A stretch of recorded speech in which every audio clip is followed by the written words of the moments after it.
So welcome back, everyone. Welcome to our podcast today. Today we are so very lucky we have Dr. Sarah Murray to join us. She is one of the very well-established psychologists in our industry, and not only she works in football but also in Premier League. So which is our ultimate goal as a trainee, and we're so very lucky to have her today. So Sarah, can you tell us a little bit of your experience? So how you get into this industry? I know that you have more than a decade experience in sports psychology. Can you share a little bit of your insight? How does it look like in the earlier stage and how it evolved to how it is today? Yeah, sure, of Right. course I can. First of all, thank you very much for having me on. And it's just the best background I think that I've ever done a podcast to. So that's good work from you. Um, so a little bit of my background. I'm on career number two, and I always say out of I don't know how many. So I am currently an HCPC registered sports psychologist. As you alluded to, I've been practicing for 15 years full time as an applied sports psychologist. My first career was PE teacher and coach. So, as an athlete myself, I played field hockey to a really good level and was a PE teacher alongside that. And then 15 years ago, or more than that now, I retrained to enter the world of sports psychology, which, of course, as you know, requires a master's followed by a 3 year accreditation scheme. At the time, it was BASIS, so I did my BASIS supervision.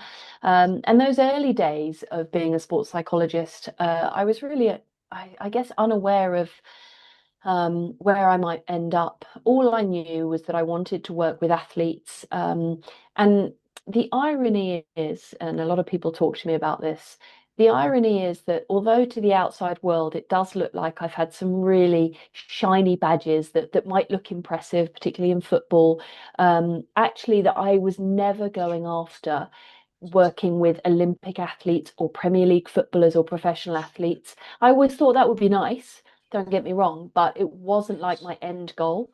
Um, so in the early days, I did a lot of work with young athletes. I think coming from teaching, I was used to having young athletes in front of me. So I did a lot of group work. I offered programs in schools. I remember just in the early days reaching out to grassroots clubs across hockey, netball, football, a lot of the team sports, because team sports was my background. So again, it just felt a little bit more familiar to me. And I'd made a lot of contacts in sport over the years. Um, I ended up in the early days.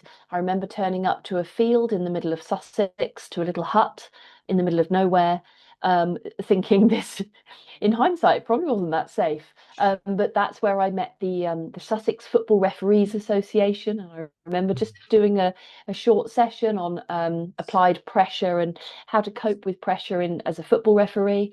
I was working with the British Real Tennis Association. So it's a weird and wonderful sport. It goes all the way back to Henry VIII days real tennis.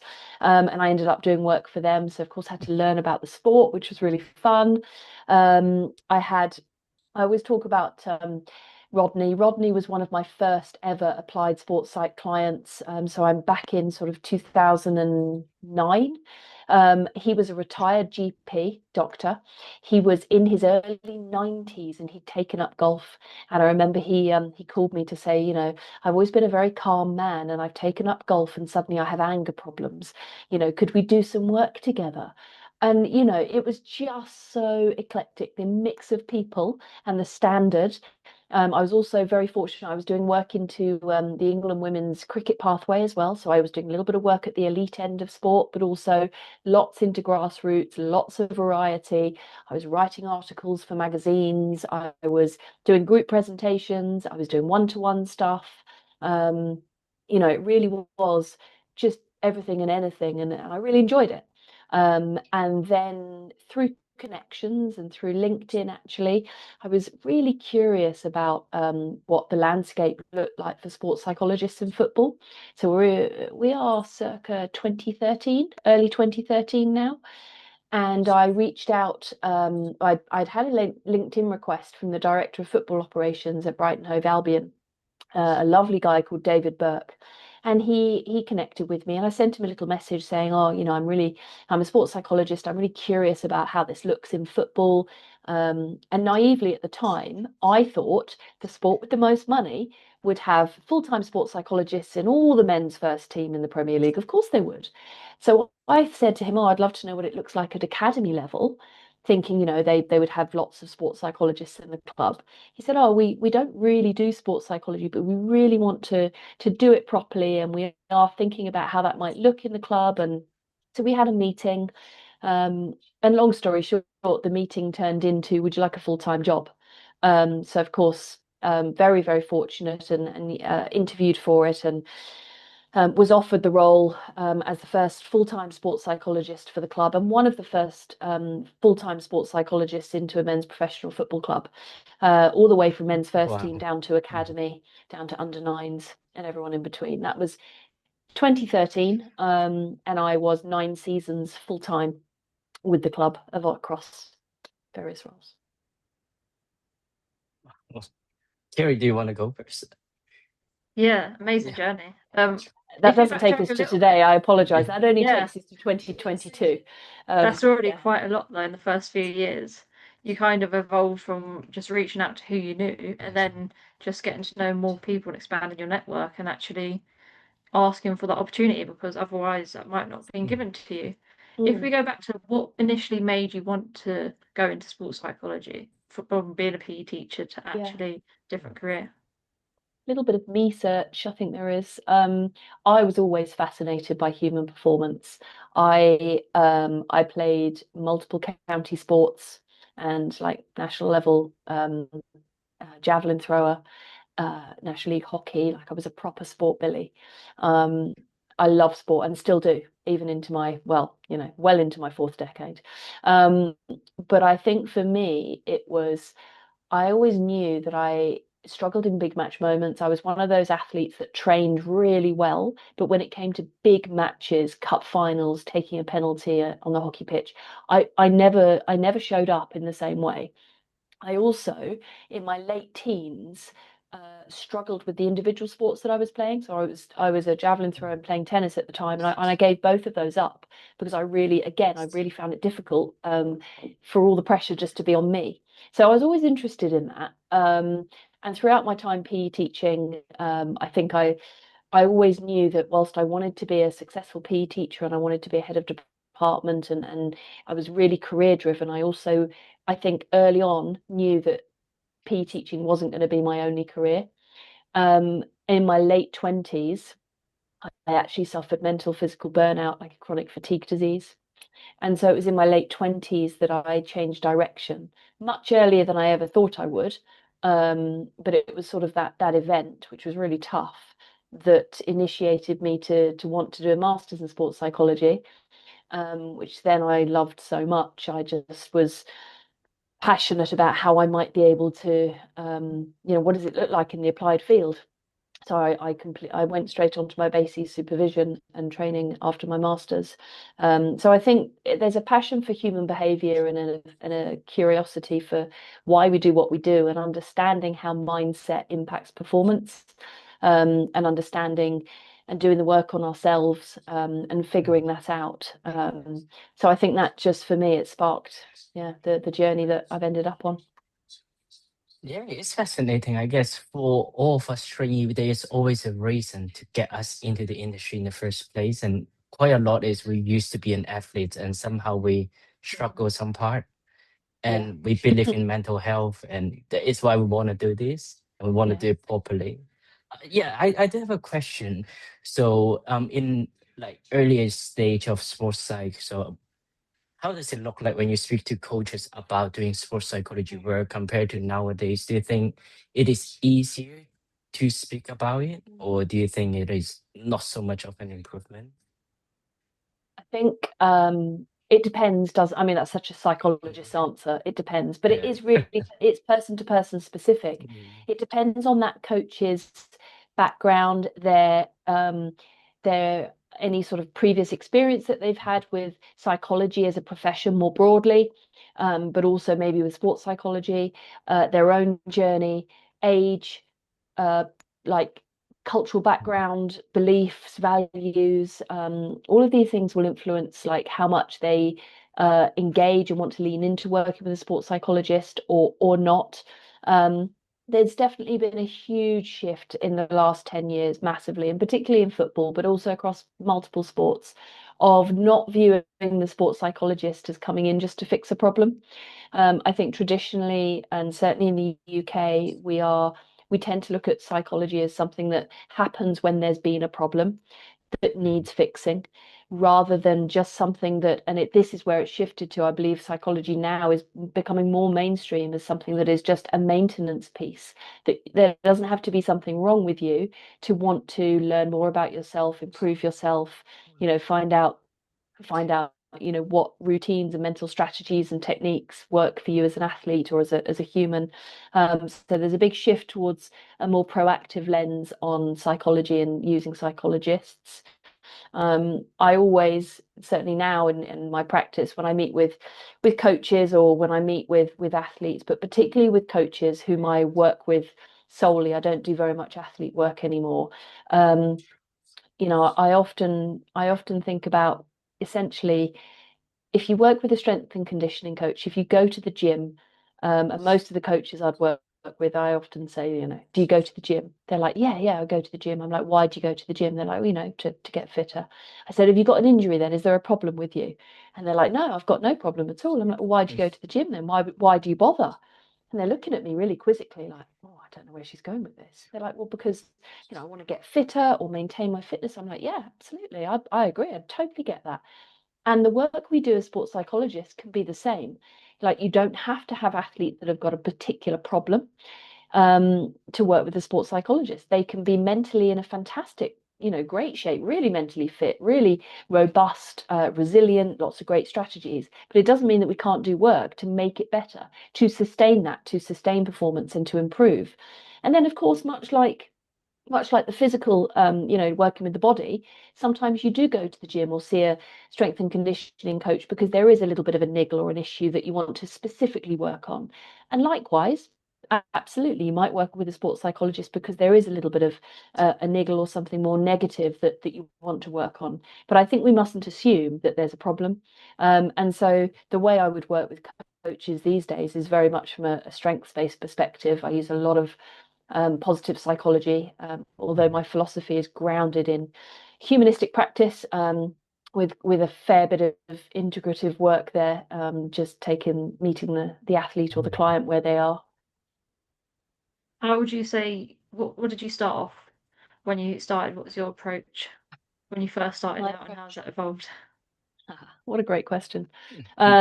So when I started after my master's, when I finished my master's, I finished it and thought that was an amazing experience. I loved that master's, but what does a sports psychologist do? I've got no idea, like what the job is. I just had this good time doing a master's, but had no idea really about the applied landscape. And that's when I met my supervisor, and I was introduced to her by a girl called Catherine Longshaw, who I'd done my master's with. And Kat, had been telling me that she was just about to embark on a BASIS 3-year supervision program with this supervisor. And we started chatting, and I was thinking, actually, like, I'd like to do the same. She said, well, come and meet the supervisor, and then you'll get a feel for whether they're the right fit for you and you're the right fit for them. So our supervisor's name was a lady called Amanda Owens, who, gosh, I'm going back to 2009. So after my master's, she had already been practicing sports psychology for a long, long time. Like, she was a very early adopter in the UK, and done a lot of work. But she was also very different. She wasn't CBT, mental skills, which is what traditionally sports psychologists had as the approach. She was very much grounded in humanistic and Gestalt therapy. Now, as a sports psychologist peddling the humanistic approach, that in 2009 that's unheard of. But who she is and the way that she spoke really resonated with who I am and my values. So I signed up, and she became my supervisor for 3 years. And so it had a huge influence on what it is to be a humanistic sports psychologist. somebody that straight away, one of the first things she told all of us to do. So we had a supervision group with the likes of Elliot Newell, who's gone on to be, do brilliant things, Rebecca Levitt, who's worked at the highest, multiple Olympics. My supervision group ended up being a group of rock stars in the end, actually. But I think there's a common link there because, we had this supervisor that was really different. And she told us all to go and get therapy. She told us all to get on a counselling course straight away. Of course, I'm a retired, I'm an athlete thinking, God, what? Nothing wrong with me. Why would I go to therapy? I just want to be a sports psychologist. I really didn't make the connection early on. But that was the foundation of being a humanistic sports psychologist, is that we are asking people to hold the mirror up to themselves and really help them to figure themselves out. And I think it's incumbent upon us to do that for ourselves as practitioners, if we are asking that of our athletes. So that became my approach, but it was always integrative. So it's not it's not to the exclusion of brilliant CBT practice or ACT or positive psychology, and all of which I would use when it's appropriate to do so. And if the needs of the athlete or client in front of me are such that that is what's going to have the biggest impact. But first and foremost, it's human first, no matter what badge someone's wearing. Yeah, so it doesn't matter if it is athletes or whatever it is, it's also the human first, and that is who we're trying to work with. Yeah. Absolutely. They could be a grassroots tennis player who's 9 years old. They could be a 39-year-old Premier League footballer or anything in between. And fundamentally, we have the privilege of working with human beings. And that's where I like to meet people, not for the sport they're involved in or the name that they might have or the badge that they might wear. And if that's the grounding of then building a relationship, a connection and a strong rapport, then we can move forward to do the work together that's needed in the performance environment to support sustained and healthy performance for them over a long period of time, depending on, obviously what's going on for them. And the athletes probably find it beneficial because they feel like they're seen and heard from that as well. Absolutely. But equally, I would have worked with plenty of athletes who do want to come for a quick fix. They do want to come and do the work where it's actually, I've got, this competition or these major games coming up in a week or a month. This is what I want to work on, and this is why. So again, it's about being authentic in practice, but also being able to adapt, to be flexible to the needs. In fact, I was discussing this with my supervisees last week, to the needs of the athlete in front of you. Because if an athlete really, wants that quick fix for a couple of weeks' time, and yet as a practitioner, we want to do the long work with somebody, we have to think about, well, there's a little bit of a I guess a dichotomy. I'm not sure if that's the right word, but essentially you've got a bit of a crossroads where you don't have time to do the long work always. So actually, what is it that's going to be most helpful for them in the coming weeks or months? And how do you make sure that you are serving their needs, but at the same time staying true and authentic to who you are as a practitioner? I would never pretend to be embedded in REBT or CBT. And never pretend to be embedded in the ACT framework as my sole philosophy. However, I absolutely would lean on those fantastic tools as part of the work that I do.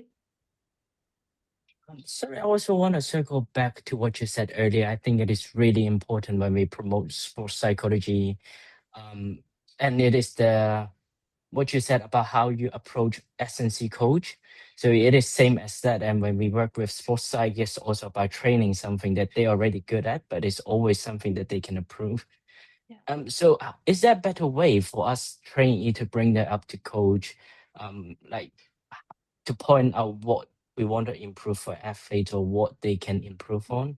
Because I feel that it can be a little bit awkward for us to point out something to improve on. So compared to S&C coach, they're all about performance statistic, but for us, psychology seems like quite difficult to bring that up. Yeah, I think our role is unique. I think we do go beyond performance, and again, certainly for me, I would very much focus on well-being underpinning sustained performance. So it's never just about performance or just about well-being, but there's always an integration of both in nearly every conversation I've ever had. And I think when we think about like working with coaches and what coaches might need from us, there's a real responsibility for sports psychologists to be part of supporting coaches to understand what we can and can't do, what the role is. We can't assume. We often assume they know more than they know, and they will often assume that we know more than we do about what their world might be and what it might be like to be a coach. So I think this like transparent, like early contracting of the relationship when you're with a coach, thinking and educating them as to what a sports psychologist can do, where we can make impact, how we might work, which of course is going to be different for me than it is for some of my colleagues, because we're all going to be unique in what we bring. Is really important for them to understand that actually it's going to be athlete facing. It might be about maintenance of performance. It might be that there's, that we want to target 5 particular athletes for really stretching them, or that there are a few that need support because they're struggling in a certain area. So there's definitely a role there for us to educate the system around what we can and can't do, because broadly speaking, if an athlete is slow over 5 meters, and so their 5 meter sprints need to be improved, generally speaking, a coach will know how to have the conversation with the S&C, and then there will be, the S&C might do an intervention, might work with that athlete, increase straight line running and like speed over 5 meters, acceleration. There's some data, nice clean data to back it up, and it is far less messy in many ways than it is for us, because of course we cannot just show a bunch of numbers to show the impact that we've had on a player. Like, our feedback and our sense of where impact happens comes from multiple sources, and it's not quite as simple as it is for some of the more physiologically based practitioners. They have their own challenges. You must have to develop that relationship over time, and the coach will eventually understand that. And if they see a glimpse of improvement, then as long as they understand where that improvement is coming from and how it might develop, then there's more clarity, I assume. Absolutely. And I think also that understanding of, like, the psychologist in a football team, for example, just because they are professionally termed to be, a psychologist, that's their training and background, they don't own psychology, right? Nobody owns psychology. It's incumbent upon the system and all the staff and all the support staff to work with the athletes and to build relationships. Like, so again, it's slightly different. Like, that as the psychologist, I won't work individually with every single player. And certainly in the teams I've worked in, they don't want to either. Not every single player has wanted to work with me, and that's okay. Like, that's fine, it's normal. But it's about thinking, well, if you're not working with me, that's fine. But have you got someone that you feel you can get support from, that you can have those open and honest conversations with within the staff? And then, of course, for me, my role is very much making sure then that the staff are comfortable and they are in a position where they're happy to have those conversations, or where if they have any concerns psychologically about a player, and now, whether we're thinking about from a performance perspective or we're dipping into mental health concerns, that they know where that, where to go to, and they know how to raise it, and they feel confident that they can work alongside the psychologist to provide support or referral or whatever might be needed for that athlete. But it doesn't have to be the psychologist working on the psychology of every single member of staff and player, because it's just not feasible. Can you share a little bit about how your daily basis look like when you work with Brighton? So do you go to the training, the changing room, the canteen with them? So how does it look like? So I can talk across like the multiple football teams that I would have been involved with, from club level to international level, and each is slightly different. And for me, the key relationship is the coach. So whether I'm out at like how long I'm out at training, where I stand at training, how involved I am or not. So much for me is based around the conversations and the needs of where the coach and I feel there's going to get best value, which has looked slightly different from environment to environment naturally. And I spoke about this actually last night on my session with the psychology club. In that, like it definitely depends on the environment and the coach. So, for example, early on when I worked at Brighton Hove Albion, had an incredible journey, did a lot of work in the academy for 7 years with the boys or with the men. And depending on the age group I was working with, whether it was foundation phase, so under 9 to 12, or it might have been youth development phase, YDP, 13 to 16, depending on the coach, depended on what I was doing. For me, most of the time, because I think my background is athletic and my background is sport and playing, I'm most comfortable when I'm in kit, in a pair of football boots, I'm on the pitch during the training session, I'm not having one-to-ones with players.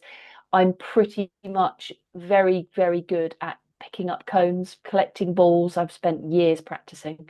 And people might think, oh, well, you're a psychologist, why are you doing that? Well, that's where just you are adding value to the environment.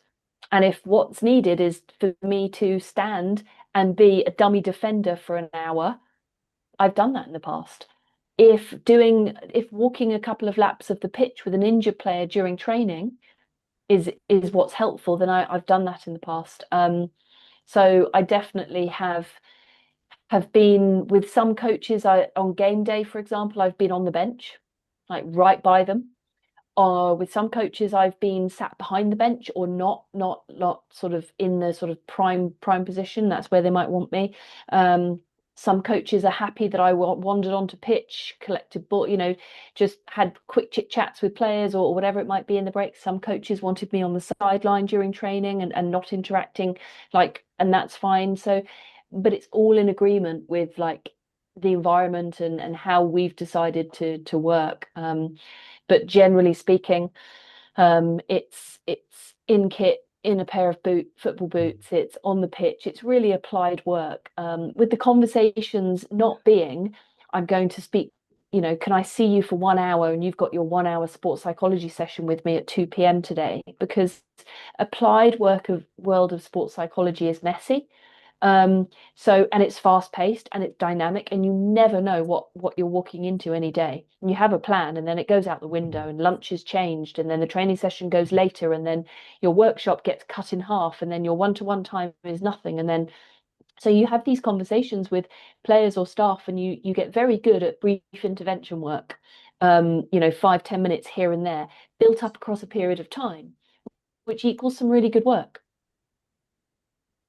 I think that's the important thing. The small bits and the small details that you can do, they all help and they all add to things. I know, especially when I started my undergrad and postgrad, I thought it was very structured.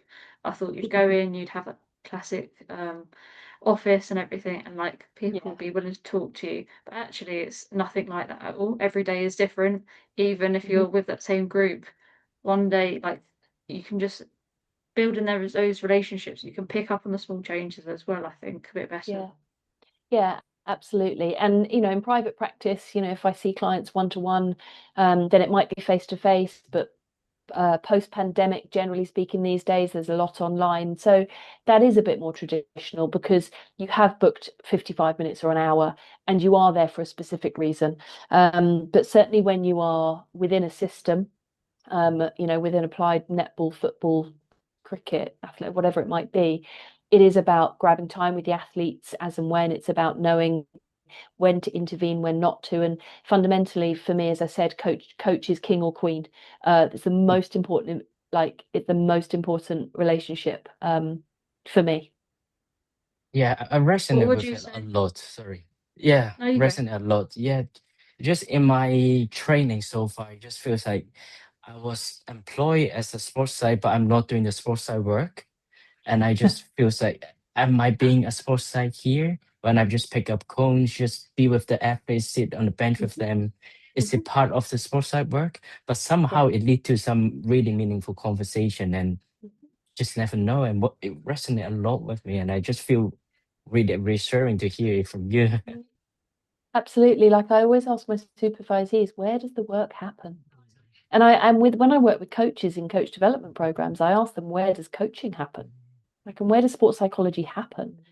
And like you said, those meaningful conversations where you can learn a lot about an athlete.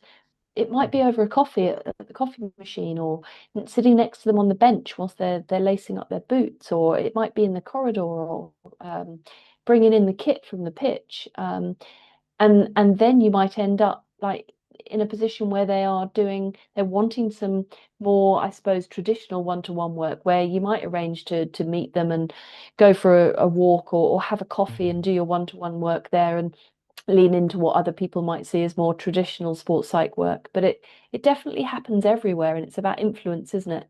But one of the hardest things as a sports psychologist, and I still, all these years later, it's still something that's challenging, is that sense of feeling like you have to be doing to be effective in the work.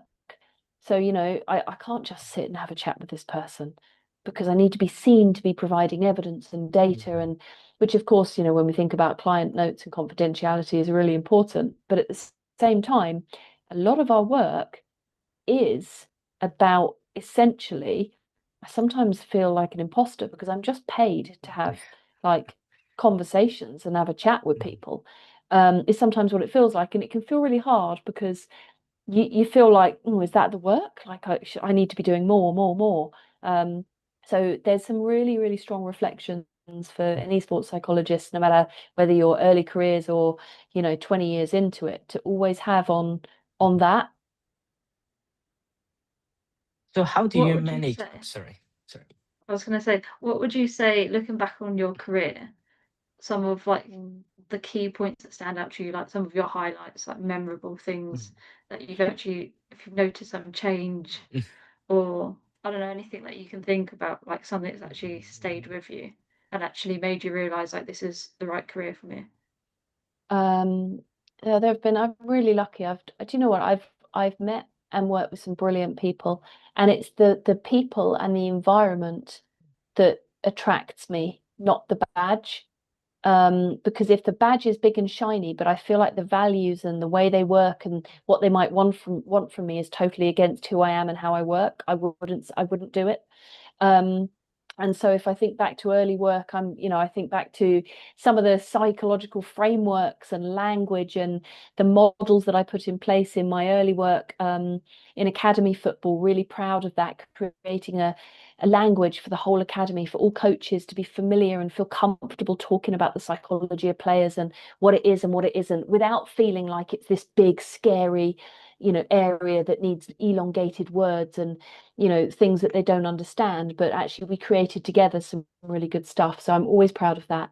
I'm always proud of working with so if we think about youth athletes, for me the biggest influence and the most important people in their journey is A, the coaches, and B, their parents or caregivers.